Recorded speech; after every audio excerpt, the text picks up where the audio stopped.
Beautiful people of God, welcome back to another insightful topic.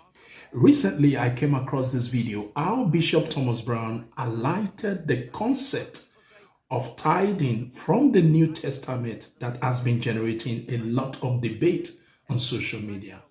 Before we jump right into the video, if today is your first time of watching my video, don't forget to subscribe and drop your opinion in the comment section below.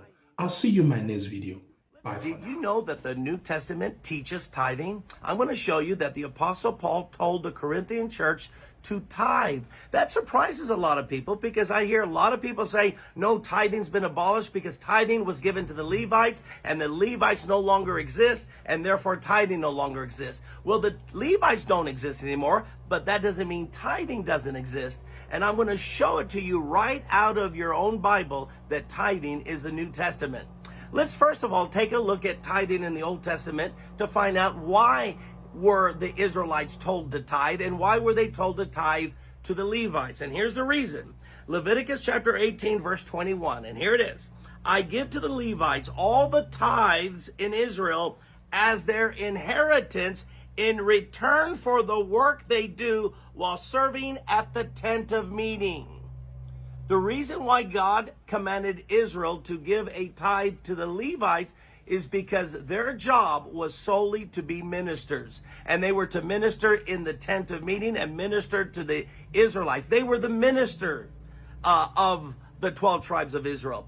And they were not allowed to work farming. They weren't to be ranchers. They weren't to be carpenters. Their only job was to be a minister. So I want you to understand the first reason, and basically the basic reason for tithing to the Levites was for them to have a support for their living. This was their career, if we can say it that way.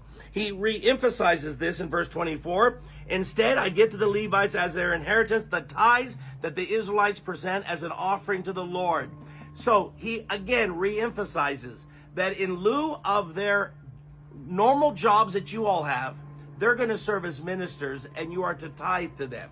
Okay, any problem so far? No, we all agree on that. Now let's get to the New Testament. 1 Corinthians chapter 9. Listen to what Paul says in verse 13. Don't you know that those who serve in the temple get their food from the temple, and that those who serve at the altar share in what is offered on the altar? There Paul is showing in the Old Testament, don't you know that the Levites, they lived off the tithe of the people because they were ministers of the old covenant. He says, do you understand that? Yes. But watch what he says. Verse 14. In the same way. Can I hear you all say in the same way? In the same way, the Lord has commanded that those who preach the gospel should receive their living from the gospel. He's saying ministers' career is to minister. And because they are full-time ministers, just like the Levites received the tithe, God's commanded that in that same way, they should receive the living in the same way as the Levites. So what does the Apostle Paul do? He says, just as the tithe was given to the Levite priests because they served as ministers, God now has commanded that those tithes shift from the Levites to those who are preaching the gospel full time. So when people say tithe is not in the New Testament, are you saying that there's no ministers serving full time in the New Testament? I'm one. That's all I do is I minister. I don't do anything else. I don't have a job outside of the ministry. This is my only job. Are you saying there's not ministers who serve full time? And in other words, the ministers are a reality of the Levites, which are the shadow. And Paul is showing that's where the tithe goes. And to this day, I have not heard one anti-tither be able to explain that. Explain that phrase in the same way. No, you can't explain it. All I hear people do is they tell me verse 15, but I have not used any of these rights. So Paul does say, I have not used any of these rights in getting the tithe from you guys. I haven't used it. But here's my point. He calls it a right.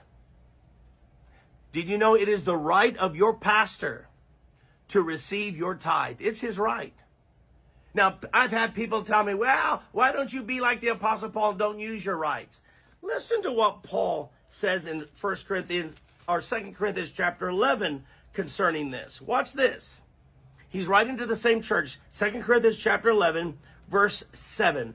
Was it a sin for me to lower myself in order to elevate you by preaching the gospel of God to you free of charge? Was it a sin? Watch what he says. This is verse 8. I robbed other churches by receiving support from them so as to serve you. How many of y'all know robbing is a sin? You know what he's saying? Was it a sin? Was it a sin for me to do this? You know what Paul is saying? It was. You made me sin because you were so selfish. You were so greedy. I couldn't even receive support. So I had to rob other churches to receive support while I served you. Paul is not complimenting the Corinthian church for making Paul serve free of charge. He's rebuking them for it. So some of you say, well, why don't you preachers do what Paul did? Preach full time. Why don't you be like Paul? You know what I say? Why don't you stop being like the Corinthian church and quit being so greedy and cause your pastor to have to receive support from other people? Do you see this? So here in the New Testament is quite clear by the Apostle Paul that he expected tithing to continue, except instead of giving to the Levites, who were ministers of the Old Covenant, give to the ministers of the gospel, who are ministers of the New Covenant.